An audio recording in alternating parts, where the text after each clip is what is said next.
Ever wondered how the Amish keep their harvest fresh without modern appliances? Today, we'll unravel the timeless art of water bath canning, the simple yet powerful method they use to lock in flavor and nutrition for months on end. Grab a seat and get ready to discover the secrets behind crisp pickles, mouth-watering preserves, and homegrown self-reliance. Number 1. Understanding the core principles. Water bath canning relies on creating a high-temperature environment that's just right for sealing jars filled with acidic foods, which makes it a time-tested way to lock in freshness without modern refrigeration. The Amish have perfected this approach, crafting techniques that allow jars of salsa, jams, pickles, and tomato sauce to stay shelf-stable for months or even years. The real secret lies in simplicity. By immersing jars in boiling water, they reach a temperature where most bacteria can't survive, especially since high-acid foods are naturally more resistant to spoilage. In Amish households, the equipment needed is pretty straightforward. A large pot, a canning rack or something, to keep jars from direct contact with the pot's bottom, and carefully sterilized jars and lids. The water typically covers the tops of the jars by about an inch or two. The pot is kept at a rolling boil for as many minutes as the recipe demands. Once the time is up, the jars are lifted out, placed on a cool surface, and allowed to rest undisturbed. As they cool, the lids seal tight, creating the vacuum that prevents air and spoilage organisms from getting back inside. The Amish focus on very specific safety rules, though they often learned these by oral tradition long before modern guidelines existed. For high-acid foods, water bath canning is perfect, but for low-acid vegetables like green beans or corn, pressure canning is usually the norm. This distinction is critical to avoid potential hazards, something Amish families have long recognized by trial and error. Another key principle is how they approach water purity. Many Amish use well water, which may not be filtered by a conventional system, so they're cautious about ensuring it's free of contaminants. Sometimes it's pre-boiled, before being used in the actual canning process, reducing any possible risks. They also diligently check their jars for chips or cracks, and ensure lids fit snugly. The slightest imperfection might mean a failed seal, and to them that's simply not acceptable when the goal is safe, long-term food storage. Each jar undergoes a quick inspection with a fingertip run along the rim before it's thoroughly washed and sterilized. This careful attention to each detail stems from necessity.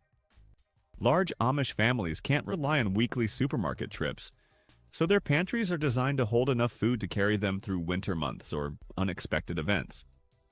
They recognize that a single oversight in canning could spoil an entire row of jars. Thus, they're deliberate with each step, from selecting fresh produce at its peak to verifying that every jar has that reassuring pop in the lid once it's out of the canner. That little sound is more than a technical cue. It's a sign of success and security, something they can count on when snow covers the fields or crops are not producing. Over many generations, they've refined water bath canning into a near art form, blending practicality with an instinctual understanding of food preservation science. This balance is what makes their methods feel so timeless, rooted in knowledge passed down, yet adaptable enough to stay relevant in changing circumstances. Number 2. The selection of ingredients. The Amish are famously self-sufficient, growing most of their vegetables and fruits using methods that minimize artificial chemicals. When they head out to the garden or orchard to gather produce, timing matters. They pick crops at the precise moment when flavor, color, and texture are at their best. Overripe tomatoes may produce a thick sauce but could have more risk of spoilage, while underripe peaches can be too firm and not develop the sweetness they need in the jar. So, the harvest is planned with an almost intuitive sense of when each tomato or peach is truly at its pinnacle. Once brought indoors, produce is sorted and washed meticulously. Even the smallest bruise or sign of mold is a red flag. Not everything goes straight into the jars. Damaged goods might be stewed separately or fed to livestock, if it's not salvageable for human consumption. The result is that only the healthiest and tastiest ingredients make it into their water bath canners. This commitment to quality extends to smaller elements like herbs or spices used in pickling solutions. Many Amish families grow dill, mustard seed, and other flavorings in their herb gardens, ensuring the entire process remains local and fresh. If they decide to prepare a batch of pickles, they might pick cucumbers early in the day, soak them to maintain crispness, and measure out spices later in the afternoon. Each step is integrated into their daily rhythm rather than crammed into a hurried weekend project. Different recipes call for varying levels of acidity, which is crucial for water bath canning. Foods like pickles and salsas typically incorporate vinegar or lemon juice to keep the pH low enough to ward off harmful bacteria. The Amish might rely on tried-and-true family recipes that have been tested for generations, ensuring the ratio of vinegar to produce remains consistent. In some communities, they trade recipes and compare notes on the best pickling cucumbers or tomato varieties, leading to subtle differences in taste from one household to another. This variety keeps the tradition alive and evolving. They also adapt if a certain year's harvest yields smaller tomatoes or cucumbers that are slightly off in texture, adjusting vinegar levels, sugar, or salt to ensure the final product stays both tasty and safe. As a result, even though they follow a structured method, there's room for creativity and responsiveness to what the garden provides. Number 3. Time-tested techniques.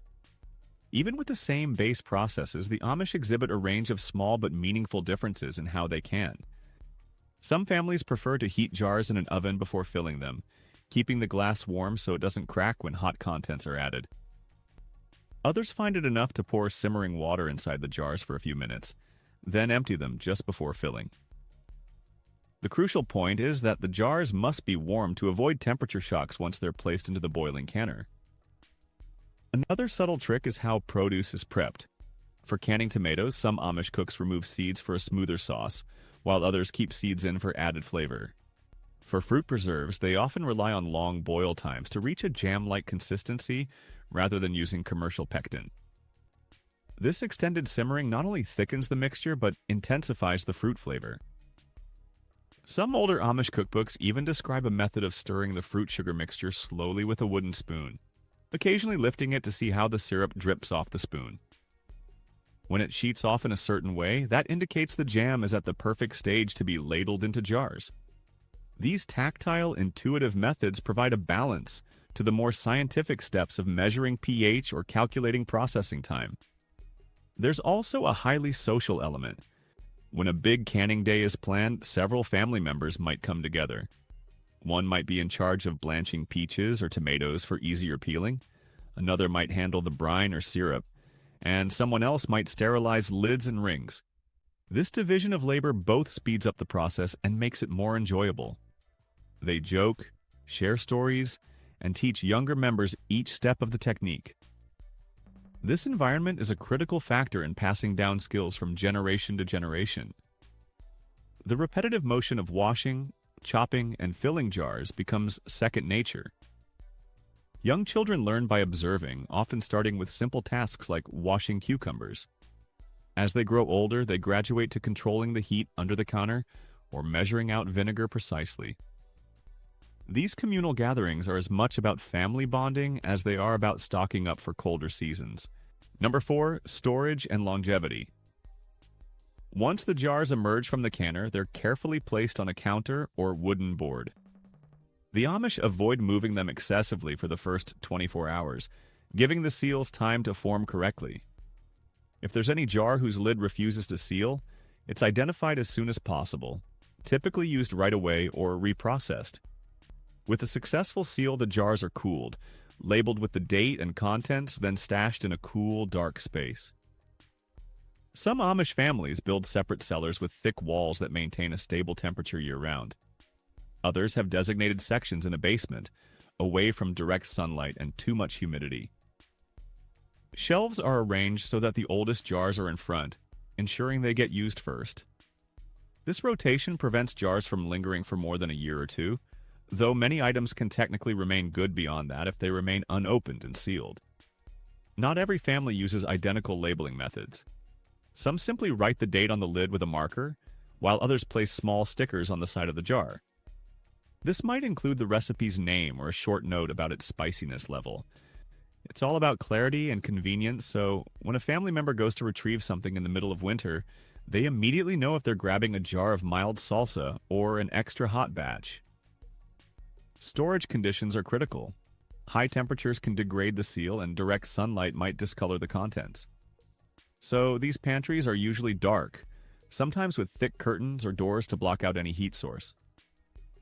The coolness not only preserves the texture of delicate fruits, but also helps pickles stay crisp. The longevity offered by water bath canning is remarkable. When done properly, jars can remain stable for multiple seasons, allowing families to enjoy garden-fresh flavors well after the snow has settled. This long shelf life isn't just about convenience, it's a form of security. The Amish often face conditions where roads are impassable during heavy snow, or they live far from major grocery stores. Having shelves lined with pickled beets, fruit preserves, tomato sauces, and more means they're covered in emergencies. Plus, water bath canning reduces the need for continuous refrigeration or electricity-driven methods of food preservation. The knowledge that each jar was sealed with careful precision gives them the confidence to rely on these supplies even when modern conveniences might fail. Number 5. Beyond the basics, adapting and evolving. While the Amish hold tight to many traditional practices, they're not entirely cut off from new ideas or improvements. Over the years, some have incorporated updated safety measures. For instance, if they move to higher elevations, they know that longer processing times might be necessary because water boils at a lower temperature. A few may even read Extension Service publications to stay current on best practices, although they remain cautious about overly industrialized shortcuts. In certain communities, families are open to experimenting with new flavors or cross-cultural recipes, like adding a dash of hot peppers to pickles for a spicy kick, as long as the acidity remains at a safe level. Sometimes they reduce sugar in fruit preserves, relying on the fruit's natural sweetness, but they carefully watch how that might affect the final thickness and shelf stability. The social aspect also evolves. Where canning once was purely a family affair, some Amish groups now host community canning days. A large barn could be set up with multiple stoves or burners, with neighbors helping each other out if there's an extra large harvest. This not only distributes the workload, but ensures that everyone benefits. If one garden did particularly well with cucumbers, but another struggled with tomatoes, they might pool resources. Such collaborative efforts weave a stronger social fabric, as people share both successes and challenges in preserving the year's bounty. What sets Amish water bath canning apart is the mindset. It's not just a task, but a holistic approach to living. They see preserving food at home as a commitment to sustainability, stewardship of the land, and a testament to the dignity of manual labor. Even though many modern households see canning as a niche hobby, for the Amish, it's interwoven with their core values of independence and community. Whether they're filling jars with tangy sauerkraut, sweet pear halves, or tomato jam, the joy and reassurance that comes from each successful seal is woven into their identity. They also realize that every season is slightly different. Some years bring early frosts, others bring too much rain, and occasionally a dry spell affects the harvest. Having a reliable method of preserving whatever nature provides keeps them grounded and prepared. They appreciate that water bath canning doesn't require fancy gadgets. A large pot, enough jars, a solid source of heat, and fresh produce from the garden form the foundation of an incredibly resilient system. While they're mindful of modern guidelines, they still rely heavily on senses. If something looks off in the jar, they won't hesitate to discard it. They trust their noses to detect unusual odors and their eyes to spot discoloration, layering observational know-how on top of official instructions. Over time, these techniques become second nature. Younger generations pick up the baton when they see the value of controlling the entire food cycle, from planting seeds to opening a jar of home-canned tomatoes in the dead of winter. They understand that the reward for this work is not just a full belly, but also the continuity of their heritage. Sharing a jar of homemade applesauce, thick and spiced, or a crisp dill pickle can evoke memories of grandparents who first taught them to line up jars on a wooden table, checking for nicks or cracks in the glass. Those gestures, repeated year after year, instill a deep sense of belonging and legacy. So the concept of keeping food fresh forever is rooted in these steady traditions. The combination of properly chosen produce, thorough cleaning, correct acidity, airtight seals, and a cool, dark storage spot creates a near-ideal environment for long-term preservation. It might not be literal eternity, but it's close enough to sustain a family through tough winters, uncertain harvests, and unexpected circumstances. This method stands as an enduring example of how simple technology, guided by careful attention and a strong sense of community, can provide a reliable food supply. Even in a fast-paced world, the Amish demonstrate that it's possible to thrive on tried-and-true methods. With a water bath canner and a bit of know-how, anyone can replicate this remarkable preservation strategy, ensuring that every sweet bite of summer or tangy vegetable medley is always within reach, season after season, sealed neatly in glass jars that line the pantry shelves.